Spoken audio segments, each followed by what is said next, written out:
Assalamualaikum warahmatullahi wabarakatuh. Halo semuanya, kembali lagi bersama kami dalam podcast YTTA. Yuk tanya-tanya ahlinya. Oke, baik. Sebelum memulai podcast kita kali ini, izinkan kami memperkenalkan diri kami dahulu dengan rekan di depan saya, Kakak Letnan Kolonel Muhammad Lutfi SH. Dan juga rekan saya Andi Tendri Kairunisa SHMH yang akan menemani kalian beberapa menit ke depan untuk memahami dan mengkaji lebih dalam mengenai topik pembahasan kali ini. Bicara tentang topik, tentunya topik yang kita bahas kali ini cukup menarik dan akan kita buat menjadi lebih menarik karena ini adalah kita akan bicara tentang era demokrasi. Oke, membahas demokrasi, sebenarnya Indonesia masih bersifat demokratis ya. Dan untuk era demokrasinya juga sudah ada 4 sistem yang diterapkan di Indonesia. Namun kita tidak akan membahas keempat sistem demokrasi tersebut sekaligus, melainkan kita akan flashback karena ini adalah 2 sistem demokrasi pertama yang diterapkan di Indonesia. Tentunya juga kita tidak akan membahas era ini berdua saja. Seperti nama podcast kita, yuk tanya-tanya ahlinya. Jadi kita telah mendatangkan beberapa bintang tamu yang pastinya adalah ahli di bidangnya masing-masing dan bisa berbagi pemahaman dan mungkin pengalaman tentang bagaimana sih era demokrasi liberal dan era demokrasi tertutup. Oke, baik. Di sini kita kedatangan beberapa bintang tamu siap untuk kita aja berbincang-bincang sedikit terkait topik demokrasi ini. Di samping kita sudah ada Kakak Haji Multikma SHMH, kemudian ada Kakak Profesor Haji Miftah Husnul Khotimah SE, kemudian ada Kakak Ratna Agustina STRIP, dan Bapak Komisaris Besar atau Kombespol Muhammad Hidayat SH. Dan yang terakhir ada Kakak Muhammad Ashar STMP. Baik, mungkin kita bisa mulai dari Kak Hikmah. Apa sih sistem demokrasi liberal itu? Demokrasi liberal atau demokrasi konstitusional, sistem politik yang mana pernah diterapkan di Indonesia. Sistem politik ini mengatur kebebasan individu. Baik, mungkin bisa dijelaskan lebih detail individunya itu seperti apa? Nah, jadi secara konstitusional dapat diartikan sebagai hak individu dari kekuasaan pemerintah. Kebijakan pemerintah juga yang tunduk pada pembatasan agar keputusan pemerintah tidak melanggar kemerdekaan dan hak individu seperti tercantum pada konstitusi. Kemudian ada pun ciri-ciri demokrasi liberal. Yang pertama, kesetaraan politik. Setiap warga negara memiliki hak yang sama untuk memilih dan dipilih dalam proses pemerintahan. Yang kedua, kebebasan individu.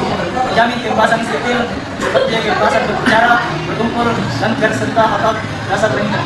Ketiga, pembatasan kekuasaan negara. Kekuasaan pemerintah dibatasi oleh konstitusi untuk mencegah penyalahgunaan kekuasaan dan pikiran. Selanjutnya, keempat, perlindungan hak minoritas. Memastikan keputusan minoritas tidak melanggar hak individu dan kelompok minoritas sebagaimana diatur dalam konstitusi. 5. Sistem konstitusional. Keputusan politik diatur berdasarkan undang-undang dasar yang melindungi hak individu dari kekuasaan pemerintah. 6. Dan terakhir adalah prinsip liberalisme. Berakar pada filosofi liberalisme yang mengedepankan kebebasan individu dan hak manusia sebagai fondasi masyarakat dan pemerintahan. Dapat diartikan bahwa demokrasi liberal adalah sistem berdasarkan pada individu. Setiap warga negara itu sedang yang kuasa kepada agama sendiri tersebut. Baik, jadi demokrasi liberal ini menjunjung tinggi kebebasan rakyat, berpolitik ataupun individualisme, mengurangi kesenjangan ekonomi dan seluruh rakyatnya pun punya derajat yang sama. Ya, jadi kembali pada demokrasi liberal ini, pada bentuk pemerintahan yang saat itu tidak bertoleransi dan individualisme. Karena hidup sosial sangat jauh berbeda pada demokrasi dan hidup berdampingan bersaing memperebutkan atas kekuasaan.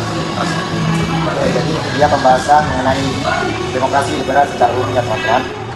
Selanjutnya kita akan masuk ke pembahasan bagaimana penerapan demokrasi liberal diterapkan di Indonesia. Ya, dan juga mengapa sistem demokrasi ini tidak berlangsung hingga saat ini. Baik, mungkin kita bisa dengan dari kami dulu. Oke, baik. Jadi demokrasi liberal juga dikenal sebagai demokrasi parlementer adalah sistem pemerintahan yang berlangsung sekitar tahun 1950 sampai 1959 yang mengedepankan kebebasan individu dan hak-hak warga negara serta membatasi kekuasaan pemerintah.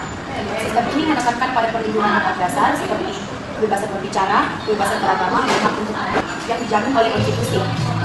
Selama periode ini, Indonesia menyelenggarakan pemilihan umum legislatif dan satu-satunya yang bebas dan adil dimulai dari 1999 atau saat memasuki era reformasi, tetapi juga mengalami ketidakstabilan politik yang berlangsung. Talusannya adalah sebenarnya demokrasi liberal telah diterapkan kelebihan seperti teman-teman. Kemudian dan kekurangan berarti pertama nilai dari siswa kita biasanya. Pada 5 Juli 1959, Presiden Soekarno mengeluarkan dekret yang dikenal sebagai dekret presiden.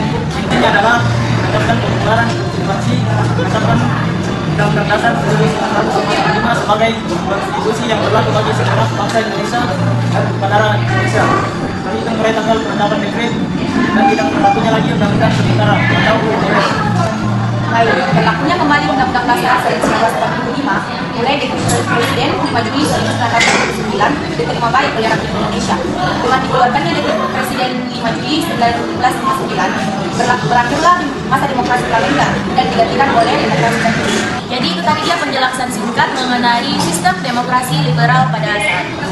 Selanjutnya kita masuk ke sistem demokrasi terpimpin. Baik kakak-kakak yang mau menjelaskan terlebih dahulu Baik, saya akan menjelaskan demokrasi terpimpin. Jadi demokrasi terpimpin adalah sistem pemerintahan yang pengambilan keputusan dan kebijakannya berpusat kepada satu orang, yakni pemerintahan.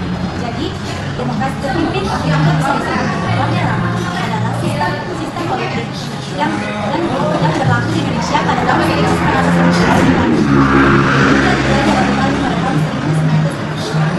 Periode ini menyusul pembubaran periode demokrasi liberal di Indonesia oleh Presiden Soekarno yang memesan kembali atas nama stabilitas politik.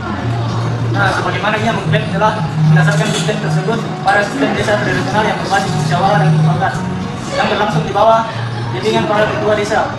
Namun di tingkat nasional, hal ini berarti pemerintahan terpusat di bawah Soekarno darurat militer, pengurangan besar-besaran terhadap kebebasan sipil dan norma-norma demokrasi serta Tentara Nasional Indonesia khususnya Angkatan Darat dan Partai Komunis Indonesia yang bertindak sebagai blok kekuatan utama. Penarikan dari PBB Januari 1963 karena ketidakpuasan terhadap PBB, terutama terpilihnya Malaysia sebagai anggota sejak tetap Dewan Keamanan PBB, yang dianggapnya kolonialisme oleh Presiden Soekarno. Oke, jadi FYI, neokolonialisme ini adalah bentuk dominasi atau pengaruh negara maju terhadap negara yang sedang berkembang, meskipun negara tersebut sudah merdeka secara politik. Dan yang terakhir adalah penandatanganan super semar. Penandatanganan super semar yang dilakukan oleh Presiden Soekarno pada tanggal 11 Maret 1966 di Istana Bogor, yang memberikan wewenang kepada Letnan Jenderal Soeharto untuk mengambil tindakan apapun yang dianggap perlu untuk memulihkan keamanan dan ketertiban negara setelah peristiwa G30 SKI. Dokumen ini menjadi dasar peralihan kekuasaan dari Soekarno ke Soeharto dan menandai awal Orde Baru. Oke, baik. Adapun kelebihan demokrasi terpimpin fokus pada tujuan sosial dan ekonomi.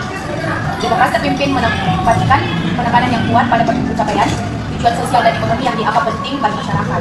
Hal ini dapat mengarah pada upaya yang lebih besar untuk mengurangi kesenjangan sosial dan meningkatkan kesejahteraan masyarakat secara Dan kekurangannya sendiri juga dapat pada kekurangan kebebasan politik. Demokrasi kebebasan politik termasuk kebebasan pendapat, kebebasan pers dan kebebasan berserikat. Baik, dapat kita simpulkan, kedua masa ini menunjukkan pencarian yang hidup di Indonesia dalam berdemokrasi. Demokrasi liberal terlalu bebas sehingga menimbulkan ketidakstabilan pemerintahan, sementara demokrasi terpimpin terlalu otoriter sehingga mematikan demokrasi itu sendiri dan menyebabkan krisis ekonomi yang hebat. Kegagalan kedua sistem ini akhirnya memicu lahirnya Orde Baru yang dipimpin oleh Soekarno. Baik, mungkin sekian dari podcast kita kali ini dengan kata-kata yang tentunya hebat-hebat. Mohon maaf jika ada banyak kekurangan kata dalam pembicaraan kita kali ini. Kami dua host mengucapkan undur diri. Wassalamualaikum warahmatullahi wabarakatuh.